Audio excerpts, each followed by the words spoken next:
Zuberi Kamanga is a powerful businessman who owns many buildings across the city. For years, he trained himself to walk fast, look straight ahead, and block out everything around him.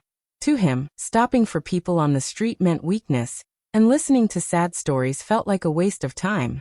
His days were filled with meetings, money talks, and silent car rides past crowds he chose not to see. He believed that rising to the top required a hard heart and closed ears. Every morning at a busy crossing, a small boy named Lethabo Jengo stood under the burning sun. He held tiny cars made from wire and old metal, offering them to drivers with a bright face. Even when people ignored him, he kept smiling. His clothes were worn, his stomach often empty, yet his eyes carried hope. Zuberi noticed him only because traffic forced his car to stop one day. On impulse, Zuberi called the boy over and tried to hand him some cash. Instead of grabbing it, the child politely stepped back and said he preferred to sell his work. He explained that free money never lasts, but skills do. The answer surprised Zuberi and stayed in his mind long after the light turned green. Days later, curiosity pushed Zuberi to do something unusual. After work, he followed the boy from a distance. The child walked far, through narrow streets, until he reached an old, damaged building. Inside, Zuberi discovered a life hidden from the world. Lethabo shared a small room with his younger brother and sister, caring for them with calm patience. Their grandmother, Mamrikabi, could not see anymore, and the boy guided her gently, speaking with respect beyond his age. While talking, Zuberi heard a family name that shook him deeply. It matched a past he had buried, a childhood filled with rejection and secrets. Soon after, a hospital visit for the grandmother led to documents and tests that uncovered a truth no one expected. The child standing before him was tied to his own blood, a branch of family erased long ago. As pieces came together, Zuberi learned that his father had hidden relatives to protect wealth and status. Anger, guilt, and shame crashed over him at once. At a large public event meant to show generosity, Zuberi did something honest instead. He brought the boy forward and shared the truth openly. That day, he chose not to offer sympathy but respect. He promised learning opportunities, safety, and recognition. More than money, he returned what was taken long ago: identity, pride, and a future built on truth. Young Lethabo Jengo sells small metal playthings beside busy roads, standing for hours while heat presses down on his thin body. He shapes each piece with care, using scrap wire and broken parts, turning waste into something children love. Even when his legs shake and his belly feels empty, his face stays calm. People notice his quiet courage more than his work. Most drivers look away, but one expensive car stops longer than usual. Inside sits Zuberi, a wealthy builder known for his cold nature. He is used to ignoring voices outside his window. That day, something about the child's steady eyes catches his attention. He calls the boy closer and tries to give him free cash, expecting quick thanks. The boy steps back and explains gently that he does not want gifts. He believes value comes from effort, not pity. Those words strike Zuberi harder than any insult. For the rest of the day, meetings feel empty, and the child's voice stays in his head. Later that evening, Zuberi does something strange. He follows the boy after sunset. The child walks far, through dusty paths and narrow alleys, until he reaches a cracked apartment block. Inside, Zuberi sees a different world. The boy helps a woman who cannot see, guiding her with patience. Two smaller children cling to him, trusting him fully. The room is poor, yet filled with warmth. As they talk, the old woman mentions a family name. The sound hits Zuberi like a forgotten song. It connects to memories he buried long ago, from a time before wealth, before power. Confused, he helps take the grandmother to a clinic. Papers, records, and tests slowly uncover a hidden truth. Zuberi learns that his own father erased relatives to protect money and image. The child he met by the road is part of that lost line. Shock turns into pain, then regret. He realizes success built on silence destroyed lives. At a large public gathering meant to show generosity, Zuberi chooses honesty instead. He brings the boy forward and speaks openly about the past. The crowd falls silent. From that moment, things change. The child is given schooling, safety, and a future. More importantly, a stolen name is returned. Zuberi finally looks down, not with pride, but with responsibility. When Zuberi offers charity money, The boy refuses and insists on earning, not begging. He slowly pushes the notes back with dirty fingers and speaks in a calm voice that surprises everyone nearby. He says that money given without work disappears fast, but money earned brings pride. His words are simple yet strong. Zubri is not used to being corrected, especially by a child standing barefoot on the road. For a moment, traffic noise fades, and all he hears is the honesty in the boy's tone. The light changes, and the car moves forward, but Zubri's mind stays behind. All day, during meetings and phone calls, he keeps thinking about that refusal. No one has ever rejected his help before. That evening, instead of going straight home, he asks his driver to slow down near the same street. From a distance, he watches the boy pack his small items and walk away as the sky turns dark. Curiosity pushes Zubri to follow. The boy walks a long way, crossing broken sidewalks and quiet corners. He finally enters an old building with peeling walls. Zubri waits, then steps inside. What he sees changes something inside him. The boy is not alone. He carefully helps an elderly woman who cannot see, guiding her to sit. Two younger children rush to him, calling his name with relief. The small room has almost nothing, but the boy moves like someone with purpose. Zubri learns that the boy is the main support of the family. He works every day to buy food and medicine. The grandmother thanks him with trembling hands, calling him her strength. During their talk, she mentions a family name. The sound of it freezes Zubri. It matches a name from his own past, one he was told never to speak of. Soon after, the grandmother's health worsens, and they visit a hospital. Forms are filled, questions asked, and records checked. What starts as concern turns into shock. Zubri discovers that the boy is linked to him by blood. A hidden truth slowly comes to light. His late father had erased part of the family to protect wealth and reputation. The realization hits hard. Zubri feels anger toward the past and shame toward himself. At a large public event meant to show kindness, he makes a different choice. He invites the boy on stage and speaks openly about what was hidden. The room is silent. Instead of offering sympathy, Zubri offers opportunity. Education replaces struggle. Safety replaces fear. Most importantly, a stolen identity is returned. From that day on, Zubri no longer measures success by height or distance, but by how deeply he is willing to look. Zubri secretly follows Lethabo after work, shocked by where the boy disappears every evening. As the sun drops and the road grows quiet, the child packs his small goods and walks away alone. Zubri tells his driver to stay back and keeps his distance, unsure why he even cares. The boy moves through narrow streets, past broken shops and dim lights, never looking back. Each step takes him farther from the busy road, and deeper into places Zubri has never entered. The walk feels long. The boy does not stop to play or talk. He moves with focus, like someone carrying a heavy duty. Zubri watches him turn corners, cross empty yards, and climb cracked stairs of an old building. From the outside, the place looks forgotten. Paint peels from the walls, and windows are patched with cardboard. Zubri hesitates, then follows inside. What he sees behind that door freezes him. The boy steps into a small room where two younger children rush toward him with smiles. An old woman sits quietly in the corner, her eyes empty, her hands searching the air. The boy gently guides her, speaking softly, telling her he is home. He shares food equally, even though it is little. There is no complaint, only care. Zubri learns that the boy is not just surviving, but leading. He cooks, cleans, and comforts. The children trust him completely. The woman depends on him for everything. This is not a hiding place, but a home built on responsibility. Zubri feels something tight in his chest. He has never carried this kind of weight, even with all his wealth. As they talk, the woman speaks a family name while telling an old story. The sound of it shakes Zubri. It connects to memories he locked away long ago, from a time before money and power. He does not speak, but his face changes. Soon after, the woman falls ill, and they rush to a clinic. Papers are signed, questions are asked, and quiet truths begin to surface.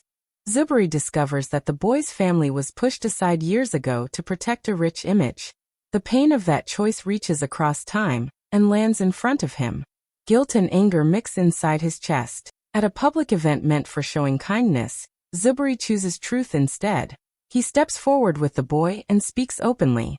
From that moment, the child's path changes. Learning replaces struggle.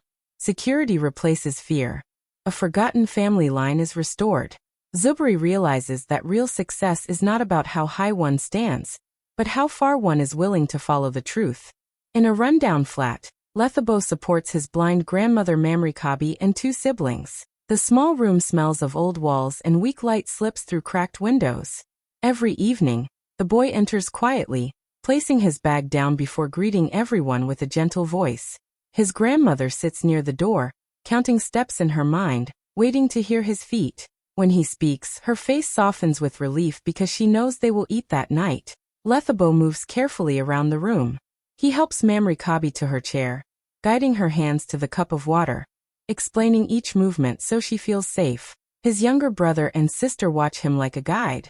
They trust his words more than anyone else's. He divides food evenly, even when there is barely enough. If one asks for more, he smiles and says he already ate outside. Life inside the flat is quiet but heavy. The roof leaks when it rains, and cold air enters through broken corners. Still, the boy keeps the space clean. He washes clothes by hand, sweeps the floor, and tells stories at night so the younger ones forget hunger. Mamrikabi listens closely, holding on to his voice as if it were light. One evening, a visitor stands silently near the doorway. Zubri watches everything, unable to move. He sees responsibility carried by small shoulders. No shouting, no tears, only strength shaped by need.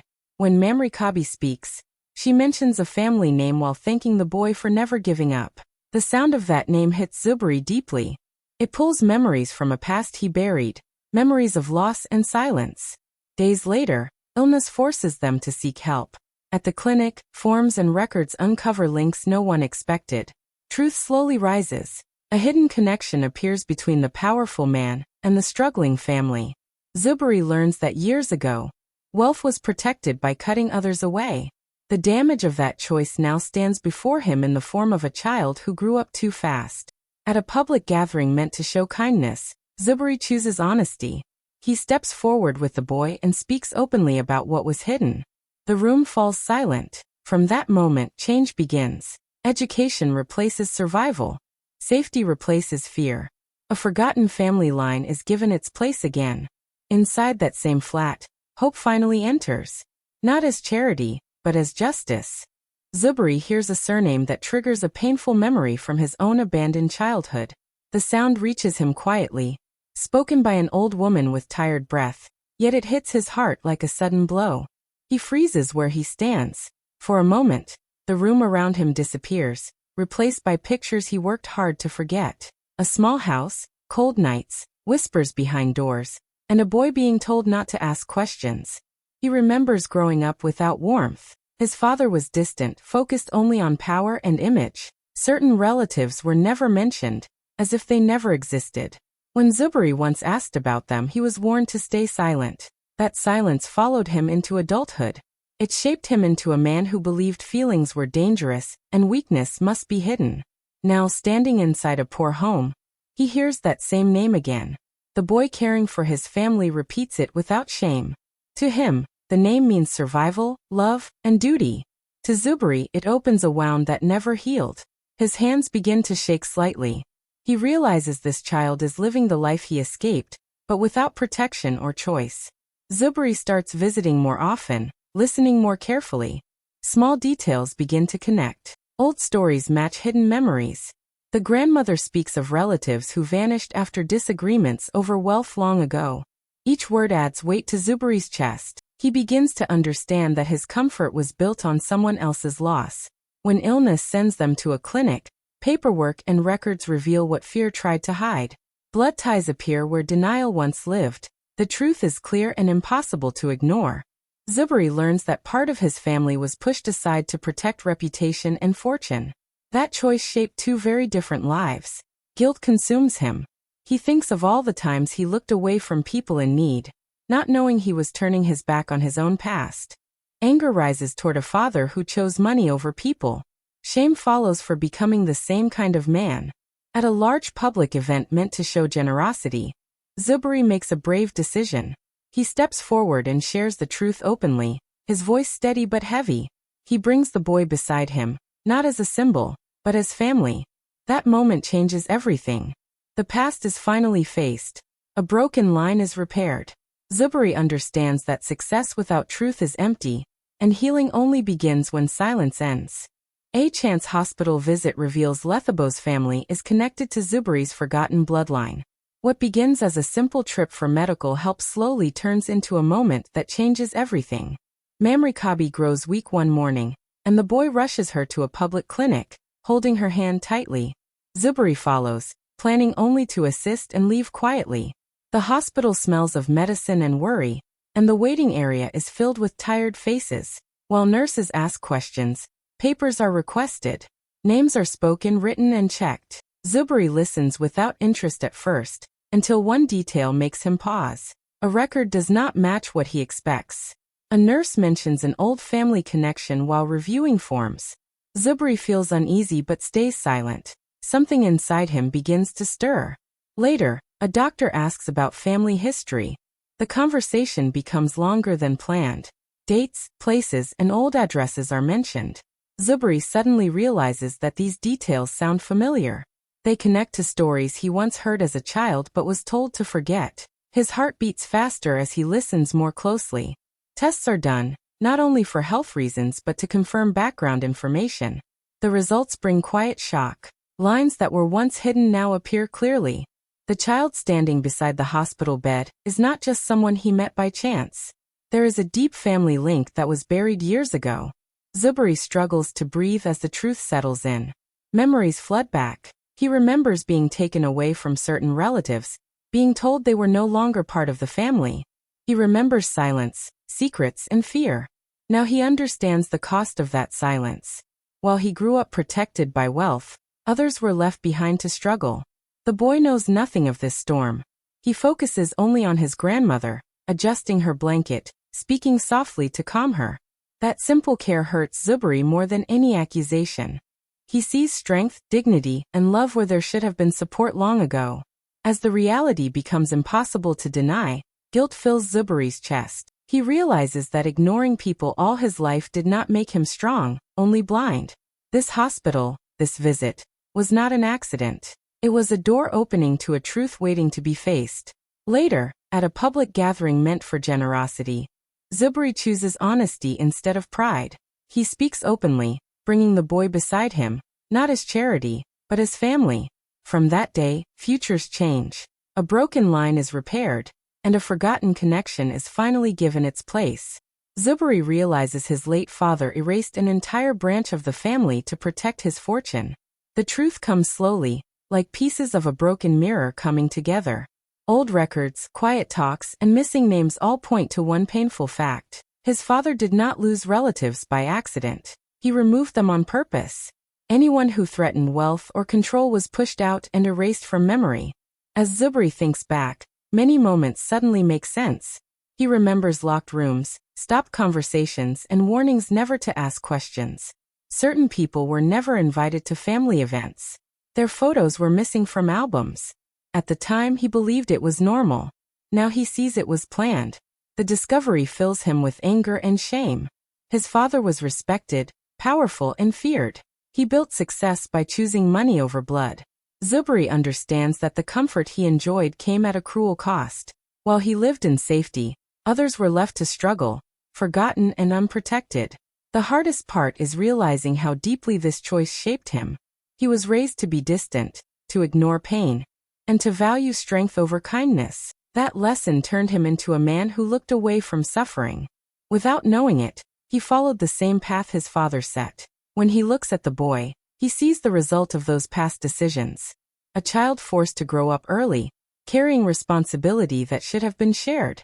The boy's quiet strength makes Zuberi feel small. He understands that wealth means nothing when built on silence. Sleep becomes difficult. Memories replay in his mind. He feels anger toward a father who is no longer alive to answer for his choices. He feels guilt for benefiting from a lie. For the first time, he questions what success truly means. Zuberi knows the truth cannot stay hidden anymore. At a large public event meant to show generosity, he makes a bold decision. Instead of speeches about charity, he speaks about honesty. He explains what was taken and who was erased. His voice does not shake, but his heart is heavy. By standing with the boy, he chooses repair over pride. He promises education, safety, and recognition, not as favors but as rights. A lost family line is restored. In that moment, Zuberi breaks free from his father's shadow and learns that real legacy is built by facing the truth, not hiding it. At a corporate charity event, Zuberi brings Lethabo on stage and tells the truth. The room is filled with powerful people, cameras, and bright lights, all waiting for speeches about donations and success. Zuberi's heart pounds, but he steps forward confidently. He motions for the boy to come beside him, and Lethabo hesitates, unsure what is happening. The crowd watches silently, curious about the unusual pairing. Zuberi speaks clearly, explaining that this child is not just someone in need. He tells the story of how he met Lethabo at a busy street corner, of the boy's courage and refusal to accept charity without work, and of the long walks through dark streets to a small, rundown home. He shares what he discovered about Lethabo's family, how they struggled, and how the boy cared for his blind grandmother and younger siblings. As the story unfolds, the audience grows quiet. People who are used to seeing money change lives hear something deeper: honesty, resilience, and family connections. Zuberi admits that for years, he ignored suffering around him, never realizing that part of his own family had been pushed aside to protect wealth. He tells them about the erased branch of the family, the secrets kept for decades, and the hidden bloodline now standing before everyone. Lethabo listens, his small hands gripping his own arms nervously, but a hint of pride lights his face. Zuberi turns to him and says that from now on, nothing will be hidden. He promises that the boy will have opportunities, education, and a future that matches his courage and strength. He explains that dignity and respect cannot be bought. They must be earned and preserved, and Lethabo has shown both in abundance. The crowd begins to clap, softly at first, then louder, moved by the story and the honesty. Journalists take notes, and cameras capture the moment of connection between wealth and courage, between a man who learned late and a boy who never gave up. Zuberi feels a weight lift from his chest as he sees Lethabo standing tall, proud, and accepted. That evening, something changes for both of them. Lethabo's family will have support and security, and Zuberi learns that real power comes not from money alone but from truth and care. The audience leaves inspired, sharing the story of courage, honesty, and reconciliation that proves one person's choice to act can rewrite a life. For Zuberi and Lethabo, it is the beginning of a new chapter built on respect, love, and family restored. Instead of pity, Zuberi gives Lethabo education, dignity, and restores a stolen family name. He does not treat the boy like someone to feel sorry for. He treats him like family. The first thing Zuberi does is enroll Lethabo in a good school, one with teachers who care and books that open new worlds. Lethabo's eyes light up as he walks through hallways filled with other children laughing and learning. For the first time, he feels that his dreams matter, and that effort can lead to opportunities beyond the streets. At home, Zuberi arranges for the apartment to be repaired. Walls are fixed, windows replaced, and the roof strengthened against rain. He makes sure Mamrikabi has the care she needs, with doctors checking on her regularly. Lethabo's younger siblings now have safe places to sleep and clean clothes to wear. The small flat no longer smells of despair but hope. The family can finally breathe without fear. Zuberi also ensures the boy's hard work is recognized. He teaches him about responsibility, leadership, and honesty, but now without the burden of survival. Lethabo learns that courage and kindness are powerful, and that people will see and reward effort when given a chance. Zuberi gives guidance, but never control, allowing the boy to grow with pride rather than fear. Most importantly, Zuberi restores the family name that was taken away years ago. Publicly and privately, he acknowledges the hidden branch of his family. Documents are signed, records updated, and the boy's identity is returned. Lethabo feels a sense of belonging he never had before. Where once there was only struggle, now there is honor and connection. The changes ripple through their lives. Lethabo becomes confident, speaking clearly and standing tall among peers. Mamrikabi smiles more often, her eyes brightening with the love she always felt, but could not express fully. The siblings laugh freely, knowing their brother and grandmother are safe. Zuberi watches quietly, learning that real success comes from lifting others, not just building wealth. In time, the story spreads through the city. People are inspired by the boy who refused pity, and the man who chose truth and generosity over pride. Zuberi and Lethabo's lives are transformed forever. A stolen name is returned, opportunities are given, and respect replaces suffering. From that moment, hope grows where there was once only silence and hardship. Thanks for watching. If you enjoyed this story, don't forget to like, comment, and subscribe to my channel for more amazing African folktales and inspiring stories. Stay tuned for the next adventure.